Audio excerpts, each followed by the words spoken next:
नमस्कार दोस्तों, सिंहासन बत्तीसी की श्रृंखला में 21वीं पुतली चंद्र ज्योति की कथा में आप सभी का स्वागत है। 21वें दिन राजा भोज अपने दैनिक कार्यों से निवृत्त होकर राज दरबार में पहुँचे और सिंहासन पर बैठने के इरादे से जैसे ही वे आगे बढ़े तभी सिंहासन से 21वीं पुतली चंद्र ज्योति सामने आकर खड़ी हुई और बोली, ठहरो राजा भोज, पहले मेरी बात सुन लो। क्या तुम अपने अधीन रहने वाले कर्मचारियों के सुख दुख का ख्याल वैसे ही रखते हो जैसे हमारे राजा विक्रमादित्य रखते थे? अगर तुम में ऐसे गुण हैं तो तुम सिंहासन पर बैठने के अधिकारी हो, अन्यथा नहीं। मैं तुम्हें राजा विक्रमादित्य की एक कथा सुनाती हूँ, ध्यान से सुनो। पुतली ने राजा भोज को एक कथा सुनानी आरंभ कर दी। एक बार राजा विक्रमादित्य अपने राजमहल के सुंदर उद्यान में पुष्पों के सौंदर्य को निहार रहे थे। उनके साथ महामंत्री और राजपुरोहित भी थे।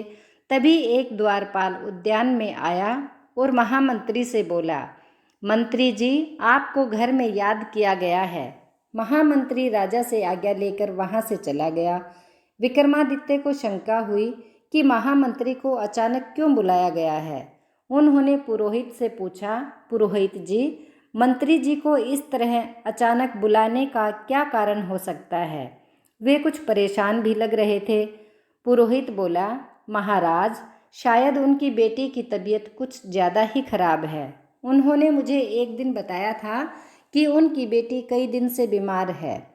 पुरोहित की बात सुनकर दोपहर के समय विक्रमादित्य ने राजवैद्य को बुलाया और उनसे पूछा, वैद्य जी, महामंत्री की पुत्री की हालत अब कैसी है? वैद्य बोला, महाराज, वह गंभीर रोग से पीड़ित है। उसकी जिंदगी का कोई भरोसा नहीं है। उसे कभी भी कुछ भी हो सकता है। विक्रमादित्य बोले, वैद्य जी, अगर ऐसी बात है तो आपको उसकी जीवन रक्षा के लिए प्राणपण सैन जुट जाना चाहिए। राजवैद्य ने कहा, महाराज, आपका कहना बिल्कुल ठीक है, लेकिन मैंने अपने अनुभव से पता लगा लिया है कि महामंत्री की पुत्री की बीमारी बड़ी गंभीर है। उसकी जीवन रक्षा के लिए एक काम करना पड़ेगा जो बहुत ही कठिन है। विक्रमादित्य बोले, वैद्य जी, मुझे बताओ वह काम क्या है? वैद्य ने कहा, महाराज, नीलगिरी पर्वत की घाटी में खम्बांग नामक एक पौधा है। अगर उस पौधे की पत्तियों को पीसकर उसका रस उसे पिला दिया जाए तो वह ठीक हो जाएगी, लेकिन उस पौधे को वहाँ से लाएगा कौन? विक्रमादित्य बोले, इसमें कौन सी बड़ी बात है, हम किसी दूत को भेज देते हैं। यह सुनकर राजवैद्य बोला, महाराज, यह काम किसी दूत के वश का नहीं है। वह स्थान भयानक जीवों और जहरीले सर्पों से घिरा हुआ है। वहाँ जाकर शायद ही कोई वापस आ पाए। विक्रमादित्य ने कहा, वैद्य जी, मुझे उस पौधे की पहचान बता दीजिए, मैं कोई व्यवस्था करता हूँ। तब तक आप उसकी देखभाल कीजिए। वैद्य राजा को पौधे की पहचान बताकर वहाँ से चला गया। वैद्य के जाने के बाद विक्रमादित्य ने विचार किया, नीलगिरी पर्वत से वह पौधा कैसे मंगवाया जाए। एक बार उनके मन में आया कि वह इस काम को देवी द्वारा दिए बेतालों को सौंप दे, लेकिन फिर सोचा कि परोपकार का काम स्वयं क्यों न करे। यह विचार कर उन्होंने स्वयं नीलगिरी पर्वत पर जाने का निर्णय ले लिया। दूसरे दिन सारी व्यवस्था कर वे नीलगिरी पर्वत की ओर रवाना हो गए। कई दिन की कठिन यात्रा के बाद वे उस पर्वत पर पहुंच गए।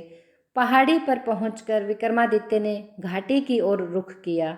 घाटी काफ़ी गहरी थी और वहाँ बिल्कुल अंधकार था। बूटी की तलाश में वे घाटी में प्रवेश कर गए। वहाँ का वातावरण इतना डरावना था कि दिल दहल जाता था। वे कुछ दूर पहुँचे थे कि तभी एक सिंह की गर्जना सुनाई दी। उन्होंने जैसे ही मयान से तलवार निकालनी चाही, तभी सिंह उन पर छलांग लगा गए। विक्रमादित्य एक ओर झुककर बचना चाहते थे, लेकिन सिंह ने अपने पंजे का भरपूर वार करके उनकी बाह को जख्मी कर दिया। जब तक शेर पलटकर दोबारा वार करता, विक्रमादित्य ने बड़ी फुर्ती से शेर की गर्दन धड़ से अलग कर दी। पौधे की तलाश करते करते विक्रमादित्य आगे बढ़ते रहे, लेकिन उन्हें वह पौधा कहीं नजर नहीं आ रहा था। शाम ढलते ही वे थक हार कर एक पेड़ पर चढ़कर सो गए। पूरी घाटी में भयानक आवाज़ें गूंज रही थी। इन सब से निर्भीक विक्रमादित्य सारी रात आराम से सोते रहे। सुबह होते ही पौधे की तलाश में आगे निकल पड़े। अभी भी कुछ ही दूर गए थे कि उनके कदम अपने आप पीछे की ओर खिंचने लगे। उन्होंने पीछे मुड़कर देखा तो एक विशालकाय अजगर उन्हें निगलने को तैयार था। उन्होंने अपने आप को संभालने की बहुत कोशिश की, लेकिन अजगर ने उन्हें कोई मौका नहीं दिया और उन्हें पूरा ही निगल गया। अजगर के पेट में पहुंचते ही विक्रमादित्य को ऐसा महसूस हुआ कि जैसे वह खोलते कड़हा में जा गिरे हों, लेकिन उन्होंने हिम्मत नहीं हारी और अपनी तलवार निकालकर अजगर का पेट चीर कर बाहर आ गए। बाहर निकलते ही उन पर बेहोशी सी छाने लगी। फिर भी वे हिम्मत जुटाकर पौधे की तलाश में आगे चल पड़े। पौधे की तलाश में वे कई दिनों तक भटकते रहे। अचानक एक दिन वह पौधा उन्हें दिखाई दे गया। लेकिन यह क्या, उसके चारों ओर बड़े बड़े बिच्छू डंक उठाए इधर उधर विचरण कर रहे थे।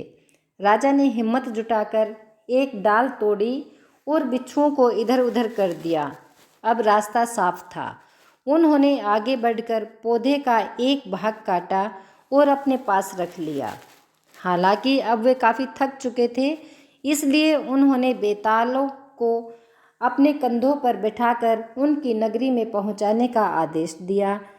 उनका आदेश पाते ही बेतालों ने विक्रमादित्य को अपने कंधों पर बिठाया और नगरी में पहुंचा दिया। राजा ने पौधा राजवैद्य को दे दिया।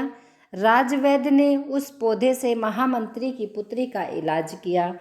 कुछ ही दिनों में वह स्वस्थ हो गई, लेकिन महामंत्री को इस बात का पता नहीं था कि राजा ने उनके लिए क्या किया। जब राजवैद्य ने उन्हें बताया तो राजा विक्रमादित्य के इस परोपकार को देखकर उनकी आंखों से आंसू आ गए। यह कथा सुनाकर पुतली बोली, देखा राजा भोज, ऐसे परोपकारी थे हमारे महाराजा विक्रमादित्य। अगर तुमने ऐसा कोई परोपकार किया हो तो तुम इस सिंहासन पर बैठ सकते हो, अन्यथा नहीं। यह कहकर पुतली अदृश्य हो गई। इस बार भी राजा भोज कोई निर्णय नहीं ले पाए और निरुत्तर होकर अपने महल में लौट आए। तो यह थी सिंहासन बत्तीसी की कहानी, जो 21वीं पुतली चंद्र ज्योति ने राजा भोज को सुनाई। दोस्तों, सिंहासन बत्तीसी की और कहानियों के लिए आप मेरे चैनल को सब्सक्राइब कर लें, और कहानी पसंद आई है तो इसे लाइक अवश्य करें और अपने दोस्तों को इंस्टाग्राम, फेसबुक पर ज़रूर शेयर करें। धन्यवाद।